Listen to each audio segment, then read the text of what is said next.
যেটি সাম্প্রতিক সময় আরেকটি দুঃখজনকই বলবো, সেটি হচ্ছে প্লট জালিয়াতি, প্লট দুর্নীতির মামলায় শেখ হাসিনা, শেখ রেহানা সহ অনেকেরই সাজা হয়েছে। তা হতে পারে, বাংলাদেশে অনেকবারই এমন হয়েছে।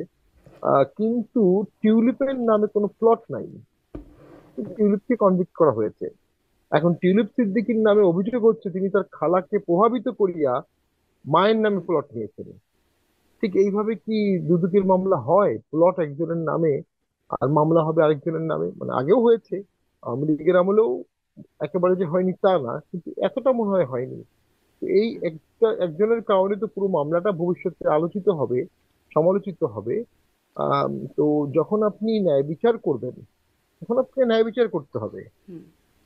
এটা আমি মনে ব্যারিস্টার করি পাটোয়ারি, খুব। আপনি নতুন আরেকটা বিষয় তুলেন, আমি এটা নিয়ে একটু নীলোফার চৌধুরী মনির মতামত নিতে চাই। কিন্তু সুষ্ঠু নির্বাচন, আপনি আরো কয়েকটা বিষয় মানে প্রশ্ন তুলেছেন, সেগুলো নিয়েও শুনবো।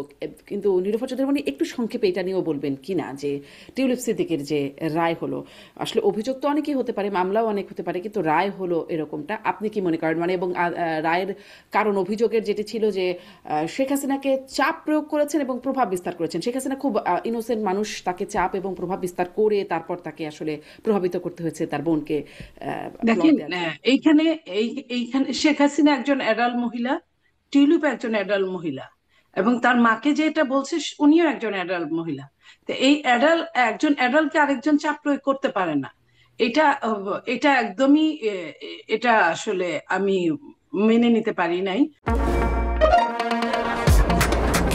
শুধুমাত্র সিটি ব্যাংকে অ্যাকাউন্ট থাকলেই করতে পারবেন গুগল পে, তাই অ্যাকাউন্ট খুলুন আজই।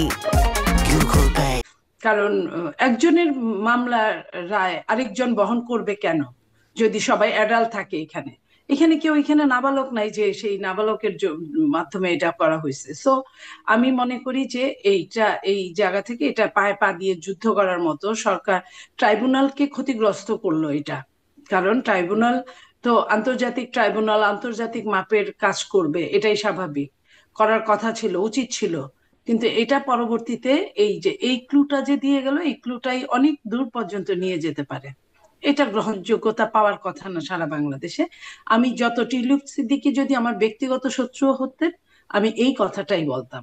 জি। কারণ সে চাপ আন্তর্জাতিকভাবে প্রয়োগ তো করলে অনেক চাপ আলোচনা হবে হচ্ছে। কেন? একজন প্রাইম মিনিস্টার কি চাপে চাপে রাজি হতে পারে? একজন প্রাইম মিনিস্টারের কি টিউলিপ সিদ্দিকীর চেয়ে কম ক্ষমতা? সো সেইখানে চাপ প্রয়োগ করলে সেখানে তো কোনো চাপ যে প্রয়োগ করেছে তার প্রমাণ কি? কিসের উপর প্রমাণ? এখানে তো কোনো প্রমাণ নাই। তাহলে এই একজনকে যাকে মানে একটা সম্মানিত ব্যক্তি অন্যখানে, সে এই দেশের রাজনীতি করে না, অন্য দেশের করে, সেইখানে তাকে আমার ছোট করার, সে তো বাংলাদেশের প্রতিনিধিত্বই করছে, তাকে ছোট করার কোনো কারণ থাকতে পারে বলে আমি মনে করি না। অনেক ধন্যবাদ রফাত চৌধুরী। নির্বাচন বিষয়ে স্বামী পাটোয়ারি যেটা বলছিলেন যে নির্বাচন, সুষ্ঠু নির্বাচন বা মানে একটা নির্বাচন হবার মতো অবস্থা তিনি দেখছেন না, কিন্তু সরকারের পক্ষ থেকে বলা হচ্ছে শতাব্দীর সেরা নির্বাচন, ইতিহাসের সেরা নির্বাচন হবে। সরকার আপনি কোনটা? সরকার শোনেন, যে সরকার নির্বাচন করতে চান না, নির্বাচন করতে না চেয়ে মুখে মুখে বলে, এই যে যা যা কিছু হচ্ছে বাংলাদেশে, আপনি প্রথমে যে প্রশ্নগুলো করলেন, এগুলো সবকিছুর সাথে সরকারের একটা নেপথ্যে রিলেশন আছে।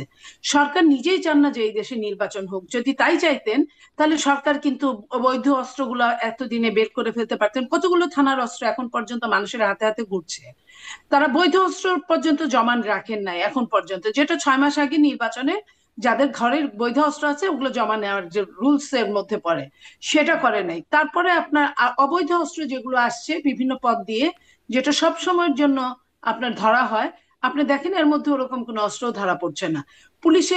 পুলিশ যে প্রশাসনের যে আইন শৃঙ্খলা রক্ষাকারী বাহিনী ছাড়া নির্বাচন অচল। সেই আইন শৃঙ্খলা রক্ষাকারী বাহিনীর কোনো ট্রমাটাইজ বাহিনীকে ট্রমা থেকে তুলে আনতে পারে নাই। 2 জন 5 জন মারামারি করলে তারা ফেল ফেল করে তাকিয়ে থাকে।